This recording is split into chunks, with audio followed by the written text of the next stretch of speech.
Surveillance footage from a fatal fight on a city bus in 2022. Now his family is suing MTS. More from inside the courtroom. One down, one more to go. Weather impact alert days because of high pressure. What is also fueling this change? Those details coming up. The San Diego City Council approves a rate hike for water and wastewater. We're live with the details. An Encinitas council member charged with a felony. Tonight, we're going to show you surveillance video from that incident, which his attorney says proves his innocence. An outpouring of love and support at the funeral for La Mesa police officer Lauren Craven, who died in the line of duty. The city of San Diego sharing the progress they've made along highways when it comes to homeless encampments. A new agreement that shows a collaborative effort between Caltrans and the city of San Diego. CBS 8 News live at 6 starts right now.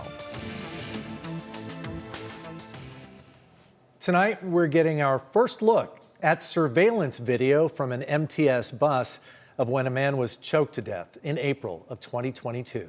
Good evening and thank you for joining us. I'm Carlo Cicchetto. I'm Marcella Lee. The family of the man who died is now suing MTS for wrongful death. CBS 8's Alex Cheney was in the courtroom today and brings us more. Alex?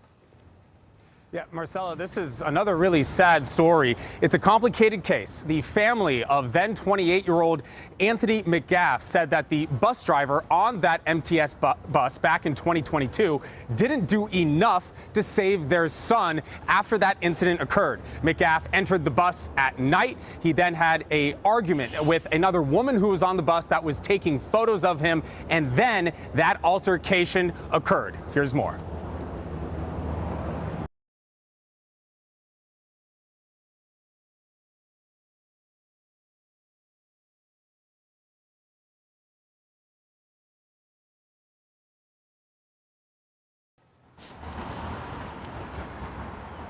Well, the security camera footage shows exactly the incident. We had only seen it now for the first time, nearly 2.5, maybe 3 years after the incident occurred. Got our first look today as lawyers for the family. They showed the video, and also the other side here, the MTS lawyers as well. They talked about that video back and forth. Now, the woman, the bus driver of that fateful bus was in the courtroom today. They talked about the procedures and the policies that the MTS bus drivers are trained on and what to do in those situations when they have a violent incident on board. I'm going to show you that video coming up tonight at 7. Back over to you.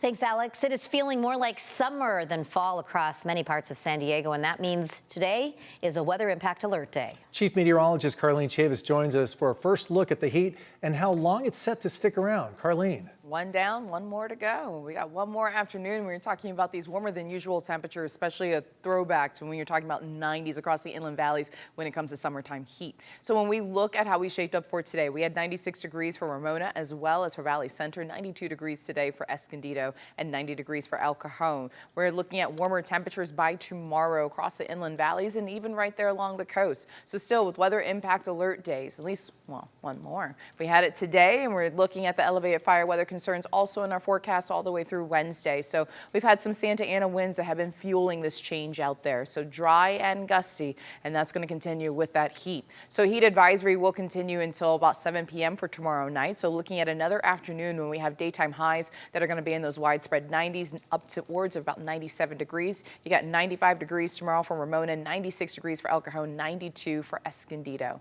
We'll take a look at your complete forecast. Those temperatures will be coming down for Halloween coming up. Carlo. Thanks, Carlene. And as always, you can find an extended weather forecast on CBS 8 Plus. Download on your TV and watch for free. The San Diego City Council has just approved raising water and wastewater rates in a split vote, but the plan includes changes to a previous proposal. CBS 8's Abby Black joins us live from outside City Council chambers with the details on this rate hike. People are not going to be happy, Abby. Marcella, despite a watered-down proposal, San Diego's water rate hike vote was razor thin. We're talking about a 5-4 vote, a deep division whether customers should pay more for water or the city would have to face hundreds of layoffs. Now, this was an amended version in this water rate hike, nearly 30% over 2 years, half the original 63% increase proposed through 2029. But customers are still going to pay more, and the council will have to revisit this again in just 2 years. Now, let's talk about this. For a typical household, the monthly water bill will jump from about $70 now to $90 by 2027. Back in September, the council voted 8-1 to delay, hoping for lower numbers. But the city says rising costs from the County Water Authority, aging infrastructure, and pure water operations left them no choice. Approve the hike or cut hundreds of jobs. Now, we also want to mention that the sewer rates will remain the same. There will be a 31% increase until 2029. Again, then they'll have to revisit those issues as well. Now, coming up new at 10, we hear from angry customers who say they'll continue to fight this and go to the state level, while the city says it was either this or hundreds of layoffs. Reporting live in San Diego, Abby Black, CBS 8. Thanks, Abby. New video released just today shows the argument that led to felony assault charges filed against an Encinitas city councilman. Councilmember Luke Schaefer pleaded not guilty to all charges at his arraignment. And his attorney believes the video proves his innocence. CBS 8's Steve Price joins us live from where it all happened in Encinitas with a closer look at that video. Steve. Well, Carlo and Marcella, it happened right here on 5th Street up from Moonlight State Beach over my shoulder there. An argument over a parking spot. One side says this escalated up to felony assault. The other side says, yeah, there was an argument, but it was definitely no felony. Now, both sides want you to take a look at this newly released video to decide for yourself. Depending who you ask, this surveillance video either exonerates Encinitas Councilman Luke Schaefer of felony assault or proves his guilt. It happened July 5th. You can see Schaefer get out of his pickup and move some trash cans on 5th Street near Moonlight State Beach so he can park. The neighbor who owns the cans comes over and the two get into an argument. A few seconds later, Schaefer throws some styrofoam. He then gets back into his truck and starts backing into the parking space. Watch again, and you can clearly see Schaefer's pickup hits a recycling trash can. But what you can't see in the video, and what prosecutors allege, is that hitting the trash can set off a chain reaction of events which injured the neighbor. The truck right rear tire ran over one of the recycle bins, crushing it, and it hit the upraised palms of the victim, pushing him back several feet. Schaefer got out of the pickup again, and the two men argued for about 6 minutes before the councilman got back in his vehicle and drove away. He's since been charged with felony assault and 2 misdemeanors. He pled not guilty last month at his arraignment and addressed the issue at a council meeting. I do not believe these charges are warranted, and I am not guilty of the accusations that have been presented to the public. CBS 8 received a statement from Schaefer's attorney saying in part, the surveillance video, now available upon request by members of the media, does not appear to support all aspects of the description presented at the arraignment. He looks forward to presenting the facts in court and is confident that once those facts are seen in full context, the public will understand this was never a criminal matter. And Schaefer will be back in court for a preliminary hearing on November 13th. Carlo and Marcella, if he's convicted on the charges he's currently facing, he could be looking at up to 4 years, 9 months in prison.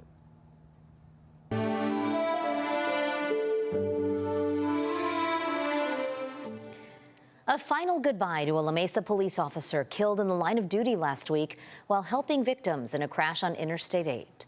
The funeral for Officer Lauren Craven was held at Skyline Church in Rancho San Diego today. CBS 8's Kelly Hessedal was there and shares the heartbreaking tribute.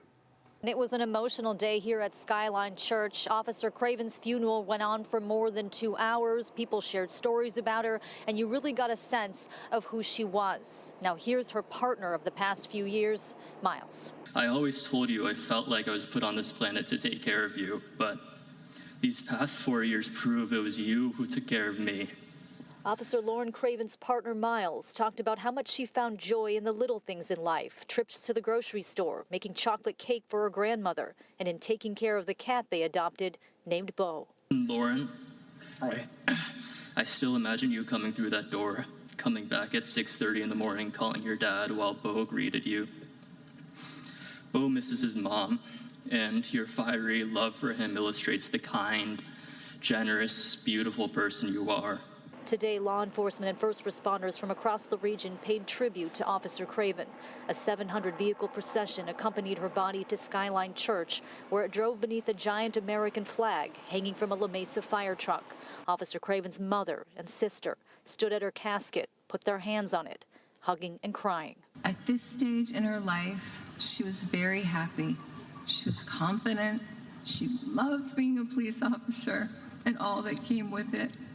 She loved the people around her, and she was truly coming into her own. For this, I will always be grateful. And although there will always be a hole in my heart for my dear, sweet Lauren, I will try to stay open to the joy that I know she would have wanted for me and for all of us. What comes next will be the hardest thing I will ever have to do, to remain not just alive, but living without you here with me. La Mesa Police Chief Reese Sweeney talked about how her smile will shine forever on the community. She didn't just serve, she connected. She had a way of calming people down in tense situations, of making others feel seen, respected, and safe. Officer Craven's dad made it clear his daughter made a difference in so many lives, and he is very proud of her. I'm going to miss the hugs, the visits, the trips, most of all those calls at 6:30 in the morning. They were like gold. I'll have my memories, but most of all, we can all take comfort that she reached her dream. And so many people said today that Officer Craven will live on in their hearts and that she will be greatly missed. Kelly Hessedal, CBS 8. Thanks, Kelly. The ongoing federal government shutdown continues to have a big impact on San Diegans. Those details still ahead. Plus, people in Bay Park are fed up with construction along Morena Boulevard. Working for you, we took those concerns to San Diego city leaders, and we'll share how they are responding.